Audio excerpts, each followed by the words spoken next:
அஸ்ஸலாமு அலைக்கும். இன்றைக்கி அல் குரானின் தமிழாக்கத்திலிருந்து ஆலு இம்ரான் தொடர்ச்சி பார்க்கலாம். அவுது பில்லாஹி மினஷ் ஷைத்தானிர் ரஜீம். பிஸ்மில்லாஹிர் ரஹ்மானிர் ரஹீம். தன் நண்பர்களை கொண்டு உங்களை அச்சுறுத்தி கொண்டிருந்த சைத்தானை அவ்வாறு கூறியவன் என்பது இப்போது உங்களுக்கு புரிந்துவிட்டது. எனவே நீங்கள் உண்மையிலே இறை நம்பிக்கை உடையவராயின் இனி அம்மனிதர்களுக்கு அஞ்சாதீர்கள், எனக்கே அஞ்சுங்கள். நபியே, இன்று இறை நிராகரிப்பவரின் வழியில் மும்முரமாக செயல்பட்டு கொண்டிருப்பவரின் நடவடிக்கைகள் உம்மை துயரத்தில் ஆழ்த்திட வேண்டாம். நிச்சயமாக அவர்களால் அல்லாவிற்கு சிறிதும் தீங்கு விளைவித்திட முடியாது. அவர்களுக்கு மறுமையில் எத்தகைய நட்பேரும் கிடைக்கக்கூடாது என்பது அல்லாவின் நாட்டமாகும். இறுதியில் அவர்களுக்கு மிக பெரும் தண்டனையும் கிடைக்கும்.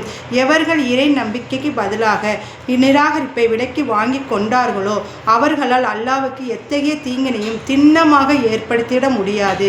துன்புறுத்தும் வேதனைதான் அவர்களுக்கு தயார் செய்யப்பட்டு உள்ளது. இவ்வாறு அவர்களை நாம் உடனடியாக தண்டிக்காமல் விட்டு வைப்பது தங்களுக்கு நன்மையாகும் என நிராகரிப்பவர்கள் எண்ணிவிட வேண்டாம். அவர்களை நாம் விட்டு வைப்பதெல்லாம் பாவ சுமையை அவர்கள் அதிகமாக்கி கொள்ளட்டும் என்பதற்காகத்தான். பின்னர் அவர்களுக்கு இழிவு மிக்க வேதனை இருக்கிறது. இப்பொழுது நீங்கள் எந்த நிலையில் இருக்கின்றீர்களோ அதே நிலையில் அல்லாஹ் இறை நம்பிக்கையாளர்களை ஒருபொழுதும் வைத்திருக்க மாட்டான். தூய்மையானவர்களை தூய்மை அற்றவர்களிலிருந்து வேறுபடுத்தியே தீருவான். மேலும் மறைவானவற்றை உங்களுக்கு அறிவிப்பது அல்லாவின் நியதியே அல்ல. எனினும் அவற்றை அறிவித்து கொடுப்பதற்காக தன்னுடைய தூதர்களில் தான் நாடியவர்களை அல்லாஹ் தேர்ந்தெடுக்கிறான்.